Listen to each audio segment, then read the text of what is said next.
On April 28th, 2013, I was in an adoration chapel at 3 a.m. in the morning, alone with Jesus. And I was writing a letter to my son, Jesse, whom I had lost many years earlier.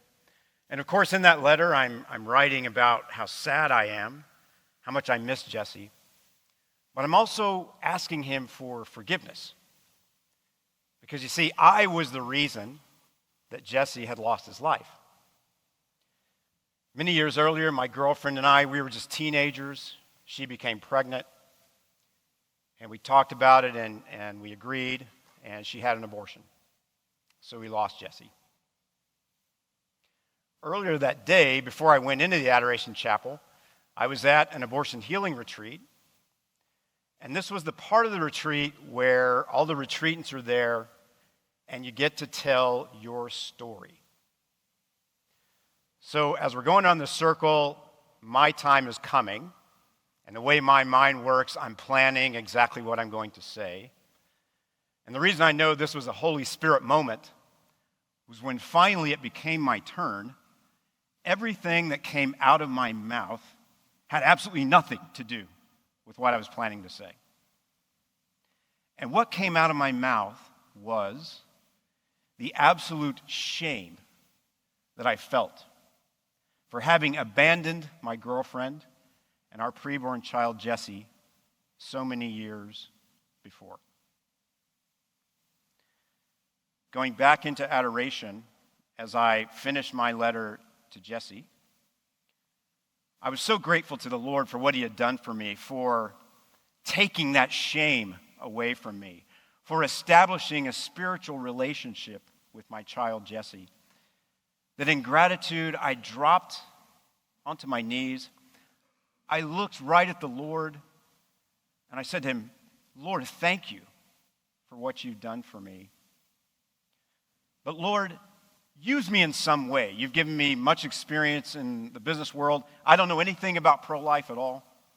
But if there's a way for you to use me to help young men and young women not make the same mistake that I made, my girlfriend and I made so many years ago, please use me.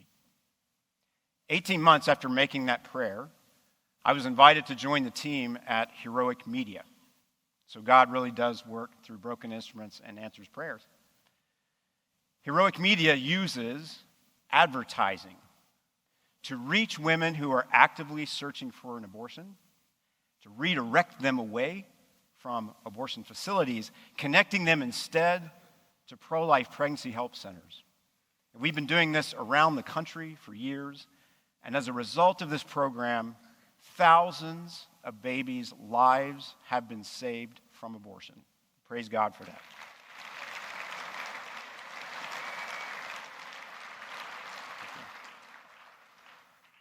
But brothers, we've been working on a bigger idea, an idea that I think has the potential to exponentially save more lives from abortion than the program that we traditionally run. I write about these ideas in my book, Your Pro-Life Bottom Line, which David mentioned. I also write about it on my website at brettattebery.com, and our team at Heroic Media writes about it at heroicmedia.org. And I want to talk about those ideas because we put them into practice recently, right here in Oklahoma City, which is really exciting. Before I get to that, though, I want to ask you a question. Do you think just some men are called to work in pro-life? The reason I ask you that question is because I used to think that. Before I got called very powerfully into the work that I do now, what I did every year, I'd probably stuff some money in the baby bottle that was passed around the church once a year. I think I prayed in front of an abortion facility a couple of times. I even went to a couple of marches for life. And then last summer, I was visiting a buddy of mine, and we were walking around in his ranch, and we were talking about this idea because we sensed there was something wrong with men not working hard enough to empower women. So we were coming up with this idea, like, what can we do? And we recently started a podcast called The Sheepdog Brotherhood, where we talk about these ideas. But as I was researching more about it, I came across a quote from St. John Paul II. We've heard that name a lot already today. And the quote is so powerful, you can see it here in the slide. God has assigned as a duty to every man the dignity of every woman.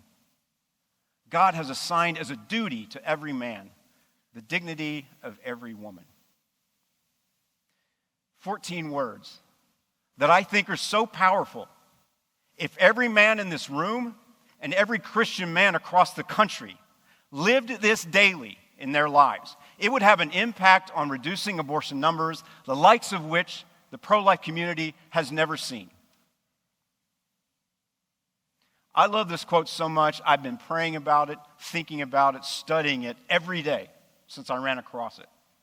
And one of the things I did, which I'm going to share with you right now, is kind of get into the definitions of some of the key words in this 14 words. So I'd like to go through that with you. Well, it starts with God. I don't think in this conference I'm going to have to define that. Just in case, the Alpha and the Omega, Father, Son, and Holy Spirit, the boss. God has assigned. Assigned means to give a definite piece of work expected of a person. God has assigned as a duty. What does duty mean? Something that one is expected to do by moral or legal obligation. Obligation. In other words, not optional, but mandatory. God has assigned as a duty to every, that means all, that means not passing it off to someone else. Man.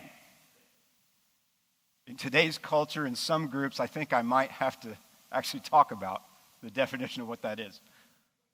Not in this group, obviously, but just in case, that's y'all, and that's me. Dignity. Man, I love the definition of this word. The nobility or elevation of character. The nobility or elevation of character. Character being the virtues. The dignity of whom? Every, that's all, again, woman. Again, I hope I don't have to define that for you. Probably not in this group. Just in case that's not y'all and that's not me. God has assigned as a duty to every man the dignity of every woman. So if you hear that, maybe you're familiar with it, or maybe you're hearing this for the first time, and now you're thinking about this right now, and you're like, okay, I hear that's incredible, but you're maybe kind of wondering, like, how do you put that into action in pro-life? So I'd like to share with you a true story, which can give you an example for you to think about how you might do that. And the story is about a young woman named Danielle. She gave me permission to use her name. She's from right here in the Oklahoma City area. About 6 years ago, Danielle was single. She was having some issues with her career, and in the midst of that, she faced an unexpected pregnancy. So she felt a lot of anxiety, a lot of stress, and Danielle decided the best thing that she could do in her situation was to get an abortion. So she took out her phone. She did an internet research for how to get an abortion. The search results appeared, and Heroic Media placed an ad right in the search results. Danielle responded to that ad, which took her to a web page which put her in contact with our local Pregnancy Help Center partner right here in Oklahoma City. Danielle contacted them, made an appointment. She went in and received from that Pregnancy Help Center partner love, compassion, support, everything that she needed in order to choose life. And she did choose life. Here we are 5-6 years later, and I would like you to see her daughter. This is Danielle's daughter.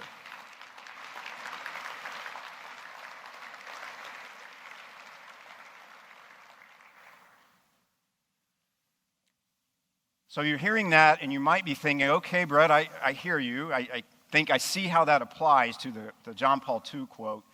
So there was Heroic Media working on the front lines. There's the Pro-Life Pregnancy Help Center working on the front lines. But I'm not sure I feel equipped to do that kind of frontline work in pro-life. And I'll be honest with you, gentlemen, you might be right about that. But here's the thing. Some of you military guys in here are probably familiar with this concept. I came across it recently. It's called the tooth-to-tail concept. So what is that? Well, in a military battle, the tooth is a frontline soldier, one frontline soldier. The tail is all of the soldiers it requires behind the lines in order to support that frontline troop so that that frontline troop can fight effectively and win the battle. On average, that ratio is 10-1. In other words, it takes 10 troops behind the line to support one frontline troop. What is my point to bring that up? The tooth and the tail are a team. It is absolutely impossible for those frontline soldiers, who are the ones we hear the news about, who get all the glory, but also take massive risk. They cannot fight without all of that support behind them. So know this, you may not be called to frontline work in pro-life, but you absolutely can fulfill your duty to dignify women by using the things that God has entrusted you, your time, talent, and treasure, as part of the tail that supports those frontline troops. As a matter of fact, in the story of Danielle, it was primarily one man who came and was willing to stand in that breach and offer the funding that allowed us to put that ad there, that connected Danielle to that pregnancy help center, that ended up saving the life of her beautiful daughter that you saw just a moment ago.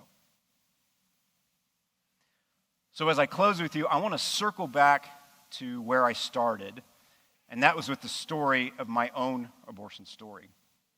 There is one thing in that story, and this applies to all women, that is so crucial, so essential. If we can solve this problem, it will have a massive impact at reducing abortions here in Oklahoma City and in cities across our nation. You recall that I had abandoned my girlfriend and our preborn child, Jesse. What my girlfriend did not know is that there were people in her local community that would have gladly stepped into the breach where I had abandoned her and given her everything that she needed in terms of support in order for her to choose life. She didn't know. These people work at places called pregnancy help centers. You may have heard other names like crisis pregnancy centers. They go by many names. Brothers, there are thousands of these locations across our country. And yet my girlfriend didn't know. And I am so sorry to tell you, even today, 40 years later, the vast majority of women do not know that pregnancy help centers exist. How do we know that they don't know? Well, there are a lot of research reports that show this. But there was one research report that came out last year in May that really drives home this point and just shows what a tragedy this is, but also the potential for what can be done. In that research report, they asked women who had had abortions about their satisfaction with their decision. Listen to this. 6 out of 10 women who have had abortions say that they would have preferred to choose life if only they had received 2 things: emotional support and financial support. 2 things: emotional support and financial support. Now, you may be kind of having a confusing moment right now, because I've told you on the one hand we have thousands, 3,500 I think, or something like that, pregnancy help centers across the country who offer those exact things: emotional support, financial support, and other support. And yet we still have every day 6 out of 10 women who are looking for those exact things, who end up not going there and instead choosing abortion. It's like, what gives? What's going on? Where is the breakdown in this? The breakdown is that women don't know about pregnancy help centers because we don't tell them about pregnancy help centers. We don't tell them about pregnancy help centers using that vehicle that all of us here are very familiar with when we learn about products and services that can be useful in our lives. That vehicle is called advertising. We don't advertise to tell women about this at all. And critically, we don't use advertising to tell them about it before they face an unexpected pregnancy. It's too late when we need to tell them before they face an unexpected pregnancy. So what to do about this? Our team at Heroic Media 2 years ago got to work on trying to solve this problem. So we rolled up our sleeves. We created 2 things that we've been testing right here in Oklahoma City that I think are absolutely groundbreaking in terms of their potential to massively change the equation and for us to start saving more lives from abortion than ever before. The first thing we created or launched was a telehealth service whereby a young woman, right when she makes contact, could be put in front of a registered nurse on a Zoom call instead of waiting the typical way, which would be to go to Pregnancy Help Center after booking an appointment, waiting 24 to 48 hours. That process ends up in about half of women not showing up for their appointments, and we know where they probably ended up. So we bring that woman right in front of that nurse right away, right when she needs to hear the truth. And what is the truth? What is it that this registered nurse shares with this woman? She shares the truth, which is exactly the things that those 6 out of 10 women want to hear. First, she tells them the medical facts about abortion. Then she shares the medical facts about carrying a pregnancy to term. And finally, she shares the facts about what is available to that woman should she choose to carry her pregnancy to term in terms of emotional and financial support.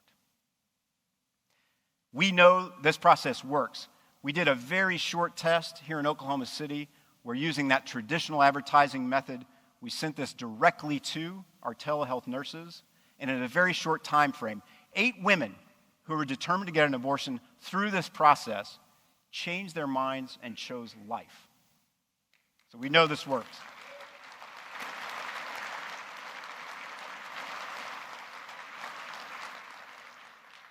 But here's the thing, and this is the second thing that's groundbreaking. If we don't tell women about this through advertising, they're not going to make contact. There's no reason to think they would if they don't know about it. So this is the second thing we did. We created a woman-focused brand advertising campaign using a very aspirational brand name for the telehealth service, using very savvy creative ads, which are obviously created for women 18 to 29. And we ran those ads with high reach, which means covering most of the population of women 18 to 29, and high frequency, which means they had to hear that message over and over and over again. This worked, and the reason we know it worked is after only 10 months of running those advertising campaigns, we went back out in the market with an independent researcher who asked women 18 to 29 if they were familiar with, if they'd heard about this brand name. Brothers, 22% in only a 10-month period had heard about the brand name. So we know this works. So that combination, telehealth, brand advertising campaign, can be an absolute game changer in this equation. So as I finish with you, I just want to encourage you as I go back to the St. John Paul II quote. God has assigned as a duty to every man the dignity of every woman. I want to challenge you over the next 30 days as part of your morning offering. Just pray about that quote. Ask God, how do you want me to use this in my pro-life efforts? And he's going to give you an answer as he always does. And then, brothers, act on it. But I also want to encourage you, don't be like I used to be before I got called in this work, of stepping into that breach maybe once a year and then stepping back out. Commit to this. Do it monthly. Even if it's a small amount of your time, talent, and treasure, step into that breach, stand there and stay there for these women who absolutely need this. God, brothers, God has assigned as a duty to every man the dignity of every woman. It is my prayer for each one of you that you will not only make that part of your prayer life, but that you will live it daily. Thank you so much, and may God bless you.